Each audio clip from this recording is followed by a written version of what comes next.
চট্টগ্রামের অপরাধ জগতের এক আতঙ্কের নাম শহীদুল ইসলাম উর্ফে বুইসা। ৪২টি মামলার বোঝা মাথায় নিয়ে এলাকায় ত্রাসের রাজত্ব কায়েম করেছেন কুখ্যাত এই কিশোরগঞ্জ নেতা। মাদক সাম্রাজ্য নিয়ন্ত্রণ ও এলাকায় আধিপত্য ধরে রাখতে তিনি গড়ে তুলেছেন নিজস্ব সশস্ত্র বাহিনী ও টর্চার সেল। চুরি আর ছিনতাই দিয়ে অপরাধ জগতে তার হাতে কড়ি। দাপে দাপে তিনি হয়ে ওঠেন দুর্দর্শ মাদক কারবারি। জড়ান একের পর এক অপরাধে।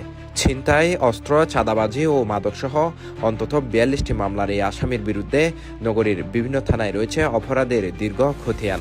চাঁদা আদায় কিংবা আধিপত্য বিস্তার নিয়ে সামান্য কথা কাটাকাটিতেই প্রকাশ্যে গুলি ছুড়েন বুইসা।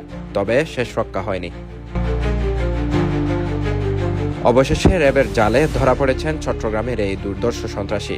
শনিবার ২০ ডিসেম্বর রাতে নগরীর ছাদগাঁওয়ের বদ্দারহাট এলাকা থেকে তাকে একটি বিদেশি পিস্তল ও গুলিসহ গ্রেফতার করে র্যাব ৭। সে তো সশস্ত্র ভাবে সবসময় চলাফেরা করে বলে আমাদের কাছে সবসময় ইনফরমেশন ছিল। সে চাঁদগাঁও এলাকায় আগমন করছে। সো আমার চৌকস দল পূর্ব থেকে অবস্থান নিয়েছিল। আমাদের র্যাবের দল দেখে সে পালানোর চেষ্টা করে মোটরসাইকেল থেকে। র্যাবের দল তাকে যখন ধরতে যায় সে তখন ধস্তাধস্তি করে এবং এক পর্যায়ে তার পকেটে হাত দিয়ে অস্ত্র বের করার চেষ্টা করে। তখন তাকে নিরস্ত্র করার জন্য তাকে ভূমিতে ফেলে দেওয়া হয়। সে কারণে সামান্য মাথায় আঘাতপ্রাপ্ত হয় এবং সে কারণেই তাকে ইমিডিয়েটলি আমরা চট্টগ্রাম মেডিকেল কলেজে স্থানান্তর করি। গ্রেফতারকালে তার কাছ থেকে একটি বিদেশি পিস্তল, ৯ রাউন্ড গুলি সহ একটি ম্যাগাজিন উদ্ধার করা হয়।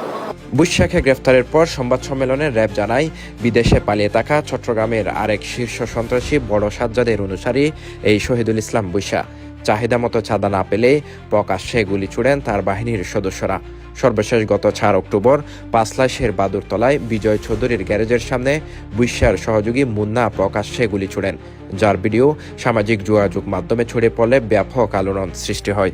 গ্রেফতারকৃত আসামিকে প্রাথমিক জিজ্ঞাসাবাদ ও অন্যান্য তথ্য থেকে জানা যায় যে সে চট্টগ্রাম মহানগরীর চাঁদগাঁও এবং পাঁচলাইশ এলাকার অস্ত্র ও মাদক ব্যবসা কিশোর গ্যাং দ্বারা আধিপত্য বিস্তার করে চাঁদাবাজি করে থাকে। এছাড়াও বদ্দারহাট কাঁচা বাজার এলাকায় দিগন্ত টাওয়ারে তার একটি টর্চার সেল ছিল বলেও জানা যায়।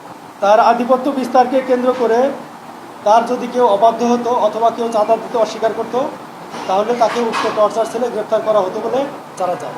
কিন্তু গত ২১ জুলাই ২০২৫ সালে যৌথ বাহিনীর একটি অভিযানের মাধ্যমে তার সেই টর্চার সেলটি গুড়িয়ে দেওয়া হয়।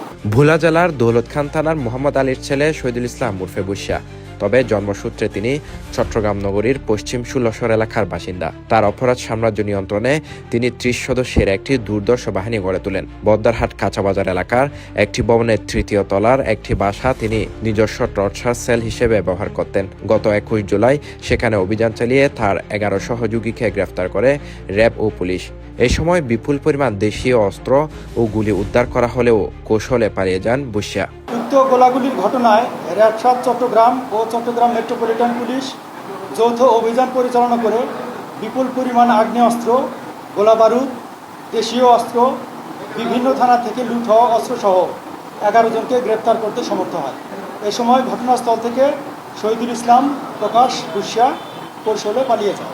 জানা গেছে, নগরীর ছাদগাঁও ও পাঁচলাইশ সহ বিস্তীর্ণ এলাকার অপরাধ জগৎ নিয়ন্ত্রণ করতেন দুই শীর্ষ সন্ত্রাসী শহীদুল ইসলাম বুইসা এবং ইসমাইল হোসেন উর্ফে টেম্পো। আধিপত্য বিস্তারকে কেন্দ্র করে এই দুই বাহিনীর মধ্যে চলত নিয়মিত সংঘাত। গত ২১ জুলাই চাঁদগাঁও থানার খতিবারহাট এলাকায় বুইসা ও টেম্পো গ্রুপের মধ্যে বড় ধরনের গোলাগুলির ঘটনা ঘটে, যা পুরো এলাকায় আতঙ্ক সৃষ্টি করেছিল।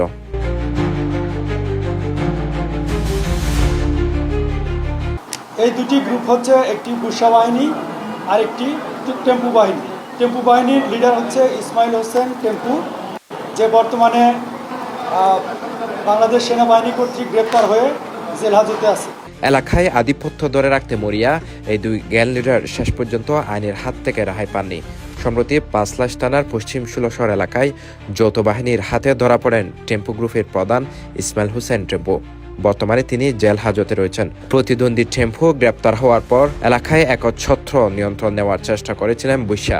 তবে শনিবার রাতে বিদেশি পিস্তল সহ র্যাবের হাতে তিনিও গ্রেফতার হন। আর এর মাধ্যমে অবসান ঘটে দুই সন্ত্রাসীর দীর্ঘদিনের ত্রাসের রাজত্ব। Sheikh Mohammad Faisal, CTG post, Chittagong.